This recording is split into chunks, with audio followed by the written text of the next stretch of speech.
welcome back to the SA Sports Show. And a busy show it's been too as well, Marcus. It's been a busy one, but it's about to get busier because we're right into the spring carnival at the moment, and don't we love it? It's spring. Yeah. And we love racing. And we love racing. And we've got Clare Lindop in the studio again, which I'm very happy about, Clare. Barry, every sport that's come on today, you've said is your favourite sport. So. Is it? Yeah. Oh, she's dobbed me in. You say that to every guest that comes on. That's my but we all love racing, I know. Yeah, so we do. Heading into Cox Plate weekend, exciting weekend. Yeah, that's right. It is a Cox Plate weekend. Now, I'm going to ask you a question here, because there's been a little bit of... tension? Well, a little bit of tug-of-war between Sydney and Melbourne again, with the racing again, with the Everest, now the richest race on the planet. 14 million, yep. That's a lot of money. Yep. Versus Melbourne Cup. And they're now saying, well, the Everest has got to be the greatest race. Well, no, come on. And also the fact that the Everest was on Caulfield Cup Day as well. Yeah, there was a lot of tension about that as well. I agree with that. Caulfield Cup's... I don't know how long the Caulfield Cup's been going, but I know how long the Melbourne Cup's been going, so I don't think you can compare, surely. If you, as a racing person, they said to you, you can win either one. Oh, I don't know. Which one would you like to win? I don't know.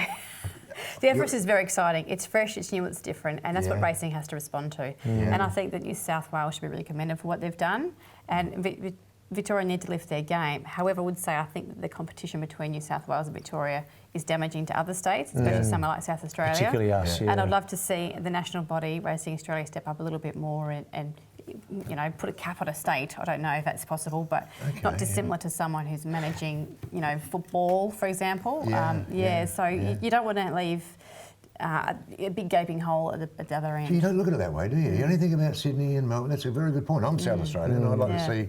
We're talking Australian racing. It would hurt SA racing by having a $14 million race at a Melbourne Cup, Caulfield Cup, Cox Plate. Yeah. The prize money here is... and it's like everything. You want to be rewarded for being the best and being elite, and you want that competition to there, but you don't want to lose your base grassroots. Yeah, that's a very good point, you need to really have a bit of a spread for all of your industry. We're a big employer, a lot of stakes involved, but you know, that top tier, you know, you don't want to have too much of a gap happening. And also the Everest is, and correct me if I'm wrong, but the Everest is aimed at the younger demographic. Correct? Correct. Look, it's an invitation race as well. Yeah. So what happens is people auction, the slots are auctioned. People have purchased the slots. And what I love about the concept is then you have to negotiate, and it becomes networking for businesses and corporations. You know, you have studs own a spot, and they're trying to look for their future and investing and spreading racing. And that's such a great opportunity. I love that model. But it can't possibly be a Group 1, and it can't possibly be compared to the history around a Melbourne Cup. You know, competing on Caulfield Cup Day, I think is quite clever. And what it does do from a jockey's point of view is, you know, there's 12 jockeys riding in Sydney. Opportunities now there for other jockeys to get to that top level. I think that's fantastic to have that competition and spreading that around. But conversely, someone like Kieran McAvoy had an opportunity to ride at both, but couldn't. Because they were both on the same day. So therefore, then you'll say that Victoria, perhaps, you know, they want to get their share of the big name jockeys and that kind of thing as well. But I think that's potential for more.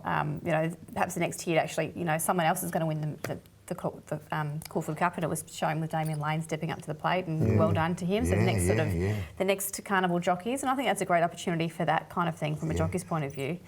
But I think we need to manage that. I do think the Everest has made the Manikato suffer, which is this Friday night at Cox Plate. It's not a Cox Plate Eve. It's not a great Manikato. So you need to manage that and work that out. But again, I wish they would all work together rather than be competing. And they've done the draw for the Cox Plate this morning. So controversially, there's 14 in the field, which is the biggest field we've had with 3 emergencies. A few controversies. There was 3 invitation horses. 3 horses had already qualified ballot exempt races. So those few places were really, you know, very competitively for. The Humidor didn't make the field. It's first emergency, and it's controversial because the old boy's, you know, been placed to Winks. You know, I feel a bit sorry for him. His form since coming back hasn't been great, you could argue. But then there's also a horse in the race that's not a Group 1 winner, which is Tiaku Shark. But it's a bit of a boom horse from New Zealand, and they're looking for the X factor. So how does that happen, Claire? So Moonee Valley board, the conditions for Cox Plate is it's a discretion of the club. So it's not a handicap like the Melbourne Cup. And that, to me, why we keep coming back to, you know, I spoke last week about my love of the Melbourne Cup and how the fact that it's a handicap and anyone get in there. Whereas these races do become a little bit controversial because is it, you know, the people choosing who they like and, you know, the board and that kind of thing. So, again, it's a little bit different conditions. Is Humidor stiff? I think so. Yeah, I do think so. But then I don't know who would leave out. So, you know, tough decision by the board. And Winks has won the race the last 4 years, so at least it's a far It's more open field. Yeah. Now, you haven't ridden in the Cox Plate, but you've ridden in the Vars, which is over the same journey, 2,040 metres. Yep. You mentioned Tiako Shark, which has drawn 18, very wide, and Kingswell Dream is drawn 17. How important are those barrier draws in this particular race? It's not easy, and I wouldn't like to be drawn out that wide myself in that sort of competitive race. Look, I haven't gone through and done the speed map as such, sorry, but look, I think that's a disadvantage, absolutely.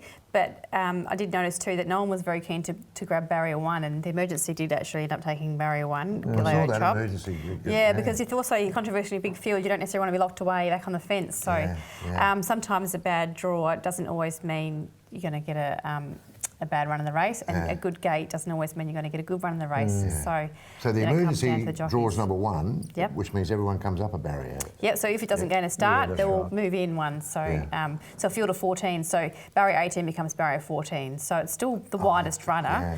You're just not quite grabbing the view from the spectators' hands on the way past. Where does the Cox Plate sit as far as you're concerned in terms of prestigious races? It's our best weight for age race in Australia, absolutely. Yeah, so it's one of the only big races I didn't have the luck to ride in, but I rode in a lot of the other ones: Oaks, Derby, the Cup, and even in the Slipper. And of course, a different track, such a tighter track than Caulfield or Flemington, obviously more open. Yeah, Cox Plate's a very exciting day. The crowds are really right there. It becomes a big fun party, and seeing the celebrations of Winks for the last 4 has been an amazing atmosphere. So this will be an interesting year now with the gate open for the next Cox Plate champion. We've had some great days here, haven't we, in SA at Morphettville? We have some great days, and the punters get around it, and it makes a really big day. What do we need to do to continue to keep that momentum going? Because it just seems to me like we have one race where everybody goes, has a great day, great party. Then 2 months later it happens again. 2 months later there's 3 people there. Yeah, they call carnival, and people staying. I remember we used to have people stay for a month or 2 months, bring a team of horses and stay. Whereas now they sort of do a hit and run, and I agree with you. I'd love to see that carnival sort of stay in South Australia. It's controversial having the Adelaide Cup in March. The day works really well for spectators. We get a good crowd, but doesn't fit in well with the racing calendar. For example, a Melbourne Cup runner won't have a chance to have a rest and prepare again for an Adelaide Cup. So you're not going to get an Adelaide Cup runner from a Melbourne Cup. So when should we run it? Well, you know, it was in May, but we had trouble with some weather. It's chopped and changed a bit though. Yeah, but I always think your home cup should be ran after your local derby. So we have a 3-year-old derby in May. You know, I can say this, but Rebel Raider, I believe, when he won the South Australian Derby, if the Cup was a week later, we would have thrown him in as a 3-year-old and had a pretty good red-hot go. You know, every horse seems to take on the merits, and he was obviously a early developer. My first big Group 1 winner, not my first ever winner. 100 to 1. Or 300 to 1 if you got the right odds. Well, I didn't get a phone call, Claire. I didn't get a phone call from Claire. My dad did though. It's $5 on. Is that right? Yeah. He hasn't worked since. That's right.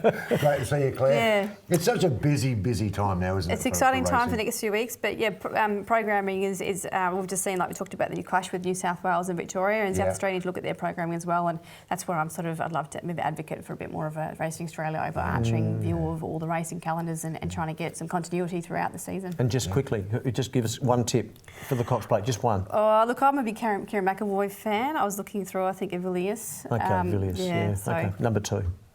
Black Bart's going well too. Trained by James. James Cummings. Great to see you, Claire. Thanks, Claire. Always great to see you, and thanks for coming in and joining us today. We'll catch up again, I'm pretty sure. I'm hoping to come in next week as well. Oh, that's what we want to see. That's becoming a habit. Cup tip. It is becoming a habit. Great to see you, Claire. Back with more in just a moment.